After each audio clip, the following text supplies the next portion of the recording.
Hello and welcome to Bright Ideas with me, Anita Rani, a brand new podcast brought to you by EE.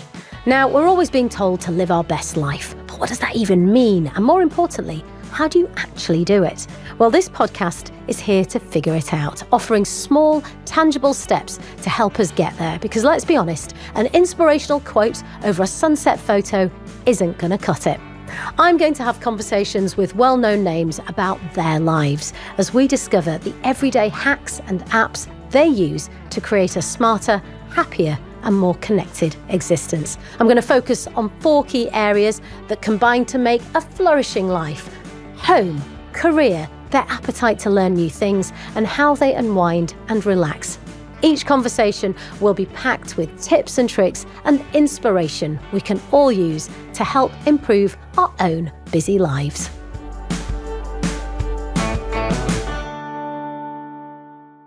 Entrepreneur, author, podcaster, ultimate champion of small businesses, amazing woman in business, and personal hero of mine, Holly Tucker, MBE. Welcome. Oh my goodness, what an intro. It's true.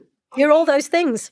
Huge fan of yours, I have to tell you. And we did not text this morning, did we, about our outfits as well? Because I'm looking at you and I'm like, kindred spirit. Yeah, absolutely. You did not disappoint. Headband game. It's always so strong. We've got to talk fashion straight away. You look incredible. Are you always this? Are you always this joyful?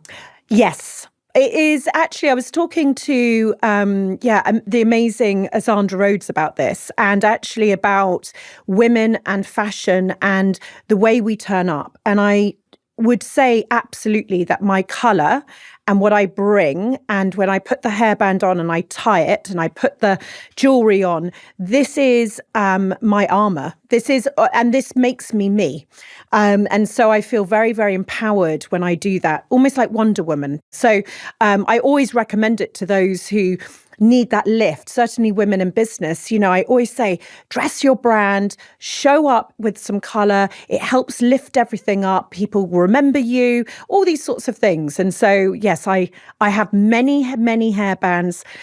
Yes, many trainers. Well, this podcast is all about bright ideas. It's about happiness. It's about joy. And I cannot stop smiling looking at you. So thank you. Fully appreciated. I'm so happy to be here. Head to toe.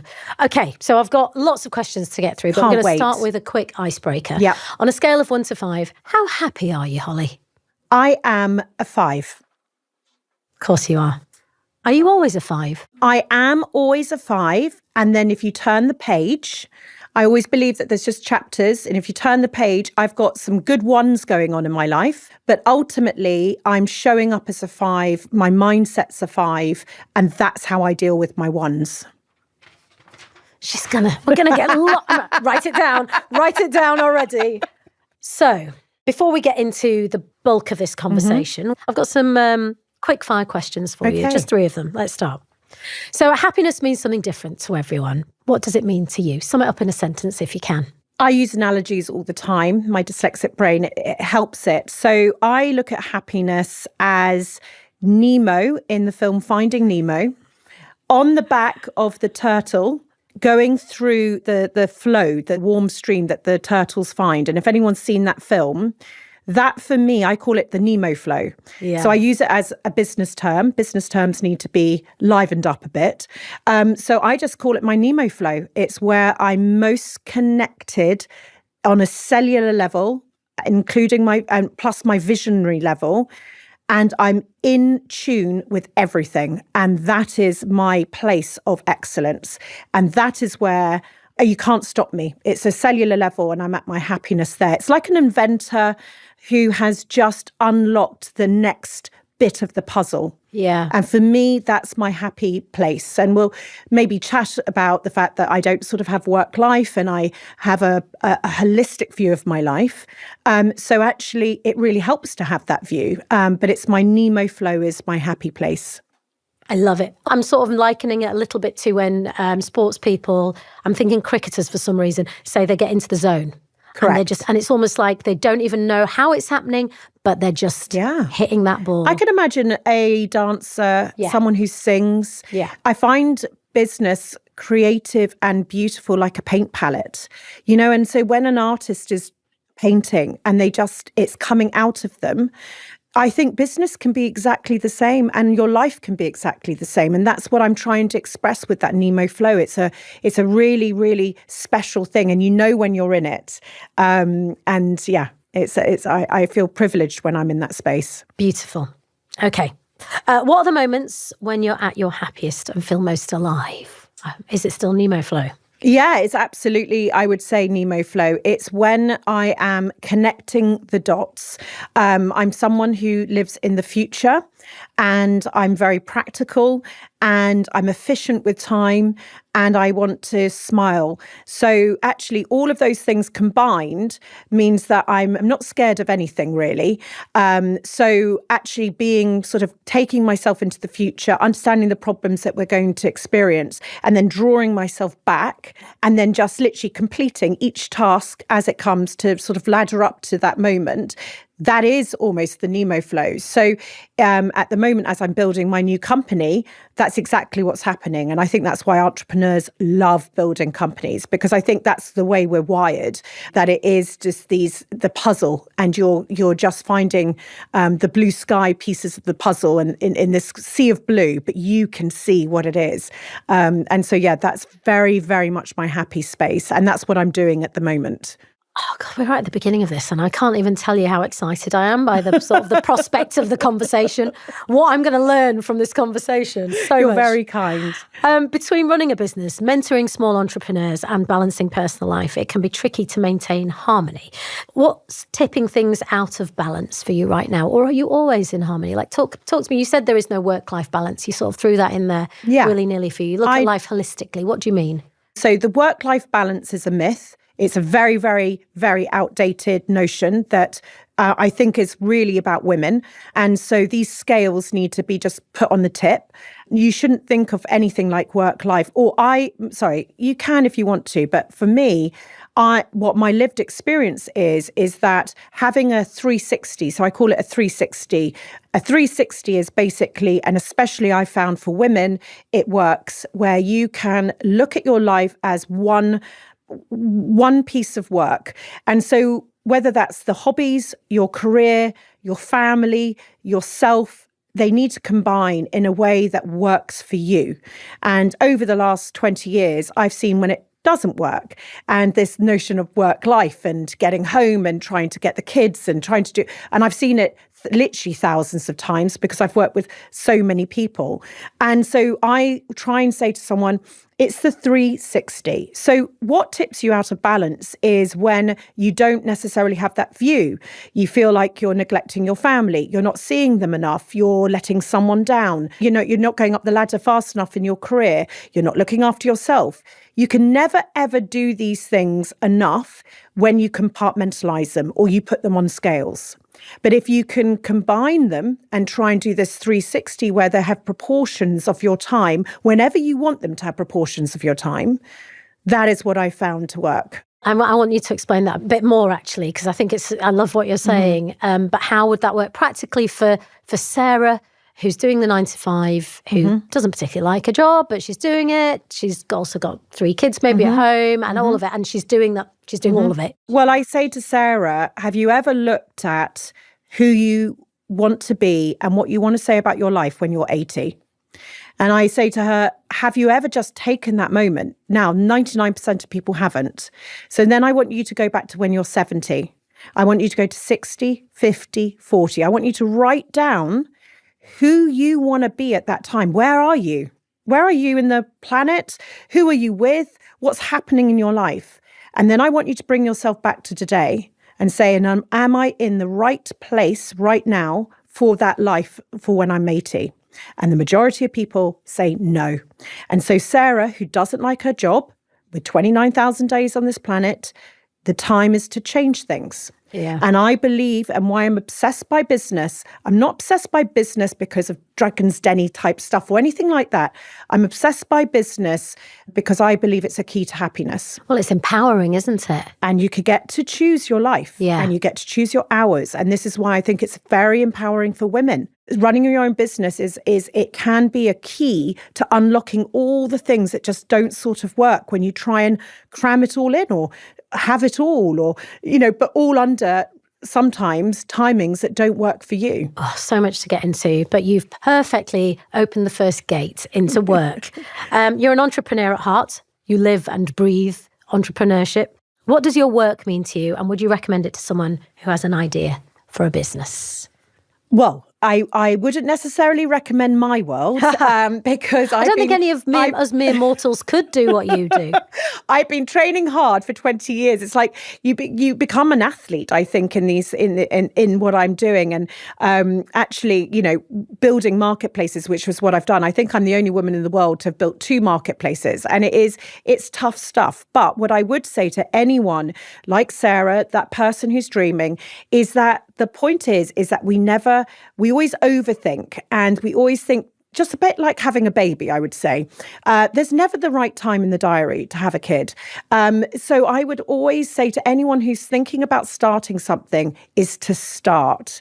Literally, even on hearing my words could be the starting point of your dream that you've been talking about for the last 10 years, that you talk about when you've had a couple of too many wines, and then you get the pluck up the courage to talk about what you're doing. The time is now. The time is tomorrow. It's not when you bought the URL. It's not when you bought the business card. It's not when you've got the perfect business plan. It's not when someone in your household deems your idea to be worthy. It's about exactly what you need to do in your life to have the 360, to know what your destiny is. And it's just to start, because the moment you start, everything starts happening. Yeah, I think it's a Martin Sorrel quote. I think he's the big ad agency guy who WPP set up, right? I think it was him that said that the only difference between a good idea and a bad idea is the one that's acted on. That's it. Somebody acts on the idea. Absolutely. We can have great ideas, but it's only when we start it. Because what you'll find, universe starts conspiring, things start happening, doors start opening, doors start closing. Look at the doors that close. Do not go and try and knock down the doors. Try and open the doors. When the next door opens, you'll find that the next door after that opens, and there'll be an energy that comes alive, and you start learning, and you think you know everything, by the way, but you know nothing until it happens. And so I always say to people, just start. Yeah. What's a day in the life of Holly look like? Oh, it's a great day. It is a great day. I'm up super early, and every single day I feel like it's an episode of EastEnders without the true drama, but all businessy drama, not enough money here, or it's growing too fast there. I meet fascinating people. I'm surrounded by what I would call my small business family, which means that I get to hear entrepreneurial stories, real life stories as well, because it's a roller coaster, women's stories, all day, every day for the last 20 years. And so I would say I'm one of the most blessed people. Yeah, your energy is extraordinary. It's your superpower. You have many superpowers. We're going to get into all of that. Thank you. But I want to talk about technology and how that has helped within your business. But I mean, you used the analogy of riding the turtle, but you rode the internet wave. Yes, we did, yeah. With Not on the High Street. Tell me about how technology has been fundamental to your business. It was 2005 when Sophie and myself started thinking about the idea of Not on the High Street. And it was just after the dial-up modems. I remember trying to persuade small businesses to join the platform. Some would ask me if they needed a printer and a computer to join this .com business. Okay. I was like, yeah, it would help. Well, really at that time, eBay and Amazon were the only other marketplaces in the world. Now, if we had the foggiest idea of that, do you think we would have started? Absolutely not. We were women from retail. We had a bit of .com experience. No one knew what the word entrepreneur meant. This is 20 years ago. And so we were the third marketplace in the world. We were before Etsy. We were women who knew what we wanted to build, and we weren't scared to go out there from a place of naivety. Now, at the time, we never wanted to say we were naive because, of course, we were faking it till we made it. Of course, yeah. But actually, now I look back and I say naivety is the most beautiful asset you can have. Allow your ideas to be born fugly and ugly, right? Allow that naivety, because that's where all the best ideas come from, because it's the crazy ones that succeed. So actually technology from that point of view was unbelievable. It released all these people to sell on our platform. It had this wave where we changed retail. We changed the way, actually it was mumpreneur came out of the whole thing, the word, because we were suddenly empowering women to work around their families, but not as a lifestyle job. It was a proper job. These were people doing hundreds and thousands, millions of pounds. Now technology is incredible because of the fact that we can all start a business very, very easily. We have got social media. Not in the high street didn't have social media. And so now it's incredible. But what we've got to look out for is technology is only as good as the idea that you have. Yeah. And so now, even though it's easier to start, you've got to really make sure your idea cuts through. Well, that's what I was going to say is you said, start fugly. I love this, just messy naivety, just go for it. Was it easier 20 years ago to just go for it, make your mistakes? It feels like because everything feels a bit more polished and people sort of know what they're doing a bit more now. I think nowadays, yes, everything is polished. I actually think that's the opportunity. And I think actually what we're going to see is a wave of the humanness coming back into business. And I think women actually could lead the way doing that. Let's talk about women. I'm going to read one of your quotes. My lifelong mission is to champion small businesses, but I'm also a huge advocate of empowering women.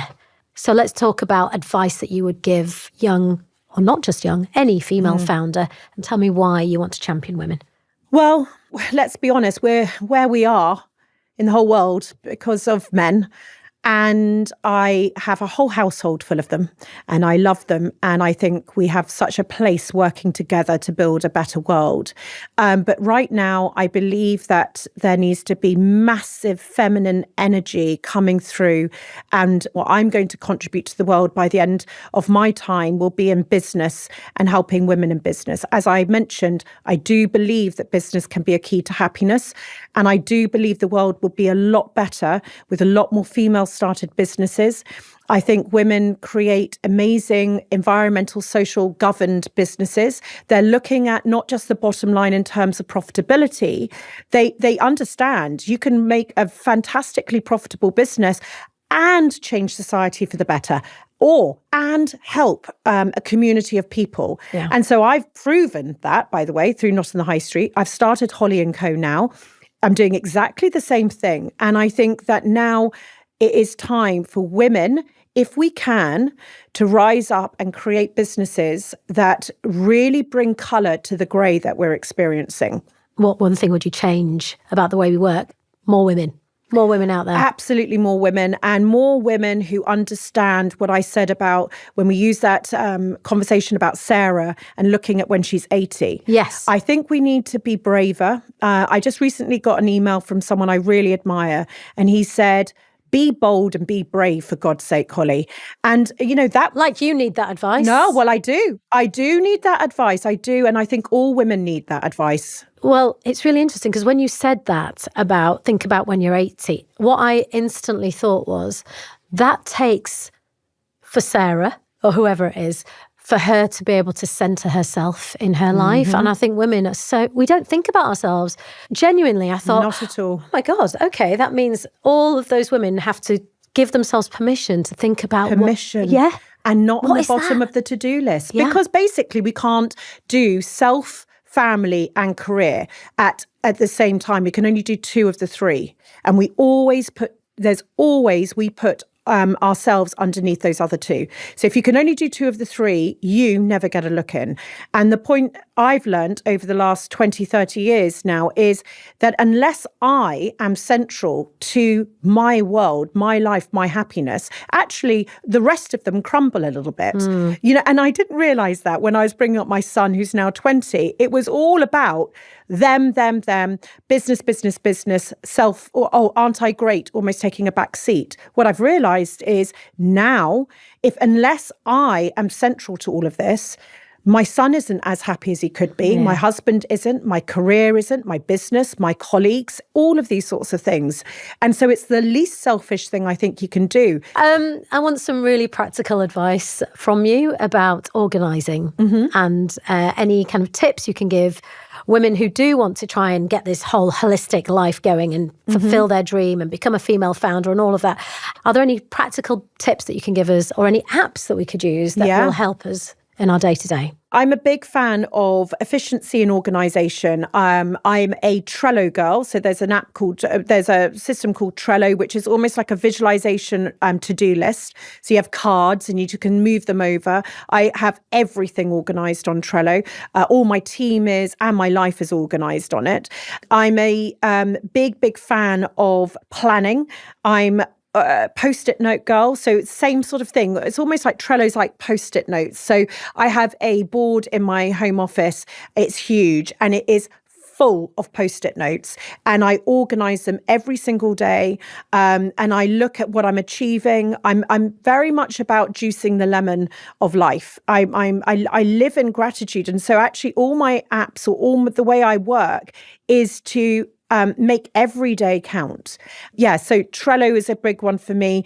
I do think WhatsApp is becoming the new email. I prefer it to email, so I'd rather have that. So instant. I'd rather have that and quickly deal with something than have a big email. Do you deal straight away or do you I deal straight away because I learned that actually. Someone said, don't put that thing off, just pay the bill or do the thing, or just so that you don't build up this ridiculous to-do list at 10 o'clock at night and you think that you've not actually achieved anything and you've got all this admin to do.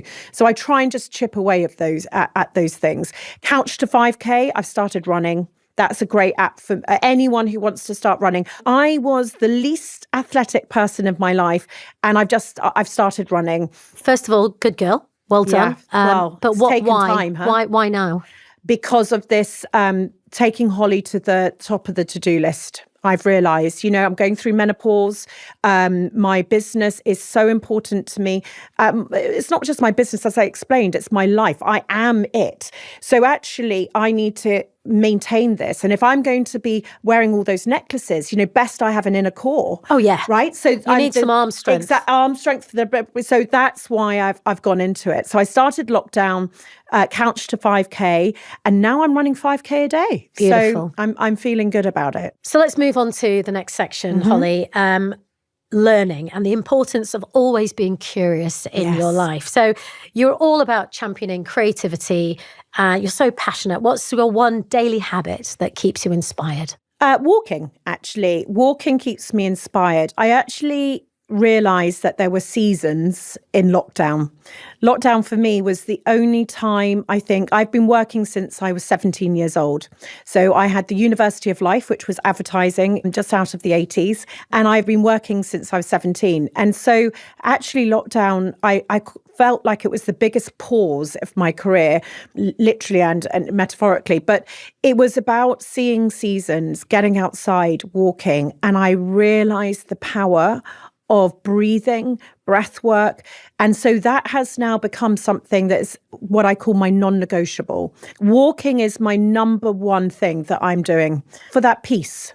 Now, you've built a career in embracing innovation. You're always exploring new ideas. How important is it to you to keep saying yes to new opportunities, and what drives that mindset?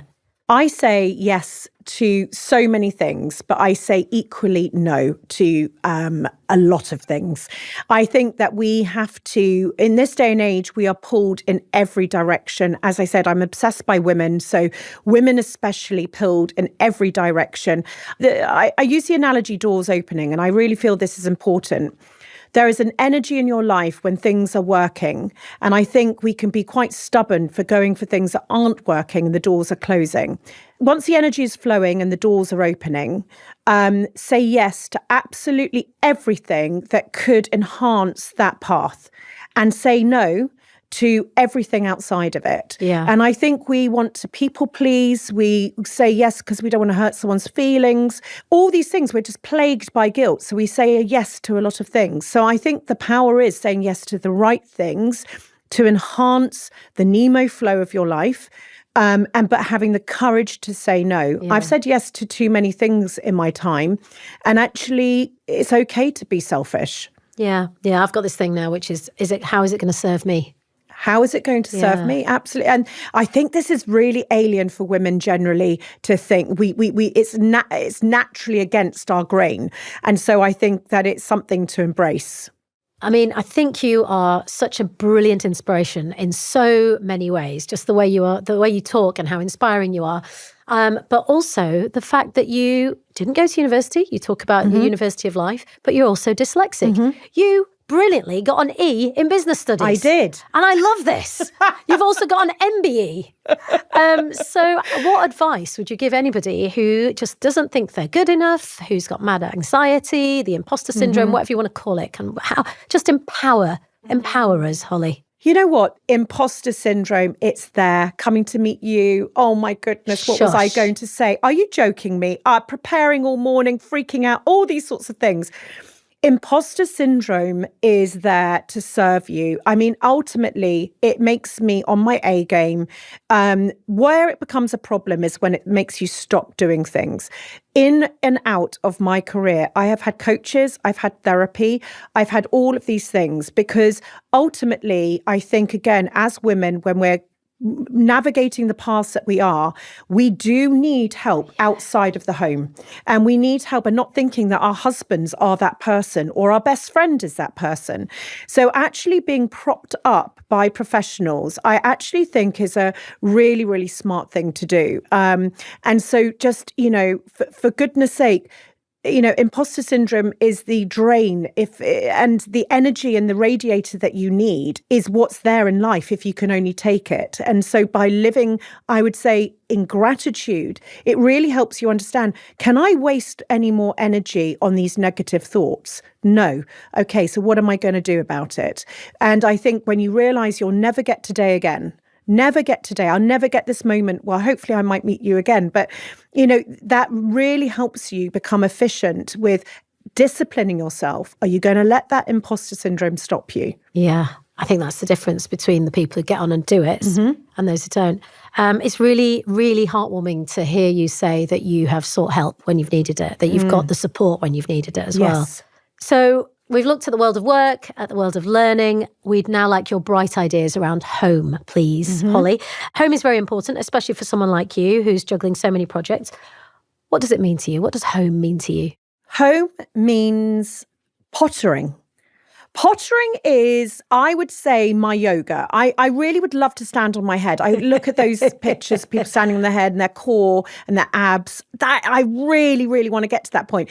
But outside of that point, pottering is my happy place. That's why I think actually home for women and for families is so important. It's my creative space. I'm always doing a new mantelpiece or changing something or painting another wall a different color I'm always pottering around. And actually that for me is a beautiful thing because I'm basically creating my nest. I'm living in creativity. But the other thing I would say that home is I've got my son. My son was 3 months old when I started Not on the High Street. And you were 27? Yes. Is that right? Yes. You'd also had a son. Yes. So I turned 28. I had my son. He was 3 months old and I started Not on the High Street. Goodness. And so he has just turned 20 years old a few weeks ago. And so actually home represents this beautiful moment where I've been with my husband 23 years, been my son 20 years. And we've been able to sort of have this life in this home. And so actually that's what it represents. It's so much. And the other thing I would say is in my home and how I sort of cope with things is someone once told me about my every 12 weeks have a break. So actually it could be going away for an evening, going away for a weekend, going away for a week, whatever you can in this country, outside of the country, whatever you do, but break. Because I think, again, us women don't break enough and we keep going and then you go on your big family holiday, you get ill. It's a nightmare. But actually, I've learned every 3 months, press pause. Very good. What household item or system have you put in place to make your life easier? a sign that goes on my home office that says not today. Because, this whole working from home thing and everyone knocking on your door and still thinking that you're there to serve everyone. I always say, which PA am I today? To my husband, to my son, to my dogs. So the system I put in place is you're unable to disturb me when I'm working. And speaking of working from home, our podcast is powered by EE, which has a wonderful solution to at least one of the frustrations of remote working life. Its work mode setting allows you to protect and prioritise your work when you really need it. So you work from home? You have a home office? I have a home office, and I have an office on an island with my 20 staff at Holly & Co. We actually have an office called HMS Holly & Co. and it's actually on a real life island, Eel Pie Island in Twickenham. Oh, there's history there with the Rolling Stones, isn't there? Us and the Rolling Stones. So we have days on our island office, and I have days at home. But that's the system I put in place, which is actually, please don't disturb me when I'm working. I love that you've created this home and the journey of not on the high street, and your son was 3 months old and he's sort of grown with you. And can we talk about mum guilt? Yeah, had a lot of that. Yeah. I missed his first steps and I missed his first words. And I had to be told on some awful phone, Nokia, God knows, brick phone at the time, that I'd missed those things. I was a mum that didn't go to the school gates. I was a mum who missed most nativity plays and things like that. I held that guilt for so long. The thing is that my son, and I asked him this on his 17th birthday, we talked about it, and basically he didn't even recall that was the case. My husband actually retired and he was the primary carer. We had nannies over time. And the thing is that he didn't even notice. The reason being is because I had quality of time, not quantity of time. He started his own business at 13 years old. I've helped him do that. Literally, he's just wanting to start a new business. He's at university this weekend and he's 20. We're working on his business plan together. So I have connection and love with my son that I never needed to feel guilty. Yes. I understood it was quality over quantity. And actually, I think that we're just wired for guilt. So and by the way, no one gives you a gold star. If anyone gave me a good gold star, then maybe I'd do the guilt thing. But no one cares. No one cares. No one asks you, how guilty are you feeling? You just go to bed and cry. So actually, I think it's a wasted emotion. And what I tried to do, and it happened when he was about 10, I pumped all of that energy into how I could bond with my son more, how we could spend quality of time together. And he's my best friend in the world. Love it.